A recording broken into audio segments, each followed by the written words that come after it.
नमस्कार दोस्तों, स्वागत है आपका न्यूज डिकोडर में। दोस्तों, पाकिस्तान आर्मी के लिए सबसे बड़ी सिक्योरिटी चैलेंज अभी के टाइम पर दो प्रोविंस बन गए हैं, बलूचिस्तान और खैबर पख्तूनख्वा।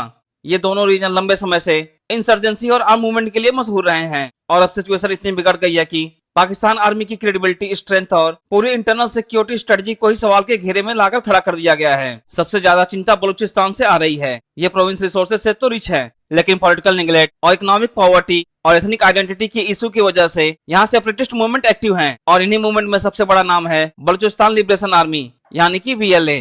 ये ग्रुप पाकिस्तानी आर्मी के खिलाफ डायरेक्टली लड़ता है और अक्सर अपने अटैक की रिस्पॉन्सिबिलिटी भी ओपनली क्लेम करता है। अब रिसेंटली एक और डेडली अटैक सामने आया है जिसमें BLA ने पाकिस्तानी आर्मी के 15 से ज्यादा सोल्जर को मारने का क्लेम किया है। यह अटैक हुआ बलूचिस्तान के खुजदार डिस्ट्रिक्ट के जहरी एरिया में। रिपोर्ट्स के मुताबिक यहाँ पर अगस्त से ही आर्म ग्रुप का कंट्रोल बना हुआ है। पाकिस्तान आर्मी लगातार अपना यहाँ कंट्रोल एस्टेब्लिश करने की कोशिश कर रही है, लेकिन हर अटेम्प्ट को BLA फाइटर्स ने घुटनों पर ला दिया है। द बलूचिस्तान पोस्ट के अकॉर्डिंग BLA के स्पोक पर्सन जियान बलोच ने कहा कि उनके फाइटर्स ने अंजीरा एरिया में पाकिस्तानी आर्मी के एक बड़े कॉन्वॉय पर घात लगाकर हमला किया। इस कॉन्वॉय में 10 से ज्यादा मिलिट्री व्हीकल शामिल थे और BLA फाइटर्स ने इस अटैक में 6 व्हीकल को हैवी डैमेज पहुंचाया। जियान बलोच का कहना है कि इस एनकाउंटर में पाकिस्तानी आर्मी के 15 से ज्यादा सैनिक भी मारे गए हैं। यह सिर्फ एक आइसोलेटेड इंसिडेंट नहीं है, यहाँ लगातार क्लैशेस हो रहे हैं। BLA ने क्लेम किया है कि अभी भी गंजन, अंजीरा और आसपास के इलाकों में उनके फाइटर्स एक्टिव हैं और पाकिस्तान आर्मी के प्रोग्रेस को रोक दिया गया है। स्पोक पर्सन यह भी कहते हैं कि पाकिस्तान आर्मी को पीछे हटना पड़ा है और इस वजह से यह एक मेजर सक्सेस है BLA और उनके एलाइड ग्रुप के लिए। लेकिन दोस्तों, यहाँ एक इंपॉर्टेंट एंगल समझना जरूरी है। जहरी और आसपास के इलाकों पर आर्म कंट्रोल का क्लेम सिर्फ BLA ही नहीं बल्कि एक बड़ी कोलिशन ने भी किया है। ये कोलिशन है बलोच राजी आजोई संघर्ष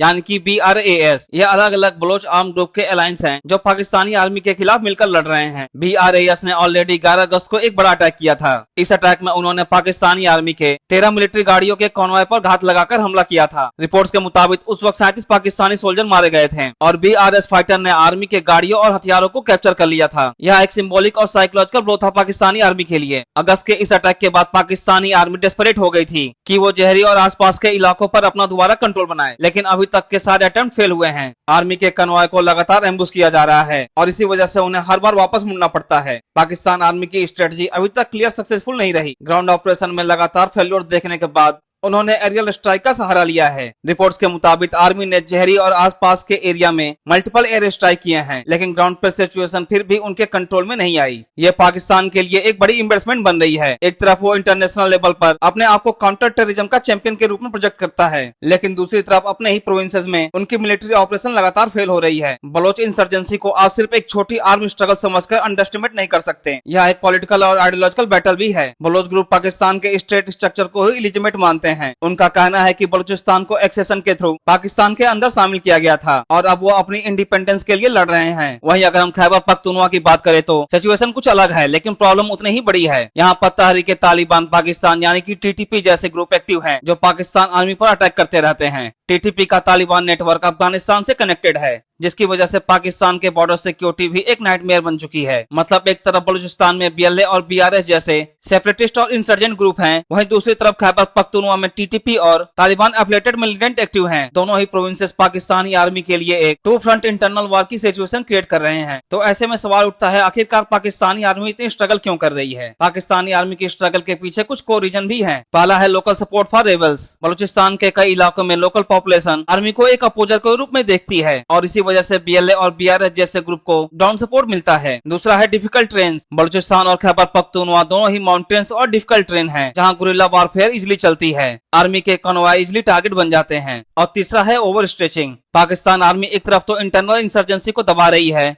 और वहीं दूसरी तरफ अपना फोकस इंडिया के बॉर्डर पे लगाती है। ये ओवर स्ट्रेच उनकी कॉम्बैट इफेक्टिवनेस को कम कर रही है। चौथा है पॉलिटिकल इनस्टेबिलिटी। इस्लामाबाद की सेंट्रल गवर्नमेंट भी अभी अपनी खुद पॉलिटिकल और इकोनॉमिक क्राइसिस से जूझ रही है। इसी वजह से प्रॉपर पॉलिसी और गवर्नेंस काफी वीक है। तो ऐसे में आज के सिनारियो में बलूचिस्तान और खैबर पख्तूनख्वा दोनों ही पाकिस्तान के लिए एक टाइम बम बन गए हैं। जहरी का एग्जाम्पल सबके सामने है, जहाँ BLA ने ओपनली क्लेम किया है कि उन्होंने पाकिस्तानी आर्मी को डिफीट किया है और अभी भी एरिया उनके कंट्रोल में है। हर बार आर्मी के अटेम्प्ट फेल हो रहे हैं और उन्हें रिट्रीट करना पड़ रहा है। पाकिस्तानी आर्मी की क्रेडिबिलिटी के लिए एक बड़ी चैलेंज है और सबसे बड़ी बात यह है कि वो जितना ज्यादा मिलिट्री फोर्सेज यूज करेंगे उतना ही ज्यादा विरोध और आर्म रेजिस्टेंस ग्रो करेगी। यह एक विशेष साइकिल है जहां से निकलना पाकिस्तान के लिए बहुत ही मुश्किल होगा। हालांकि बलूचिस्तान के इस इशू पर आपका क्या मानना है? अपना ओपिनियन हमें कमेंट सेक्शन में दें और इसी तरह के कंटेंट के लिए हमारे चैनल को सब्सक्राइब करें।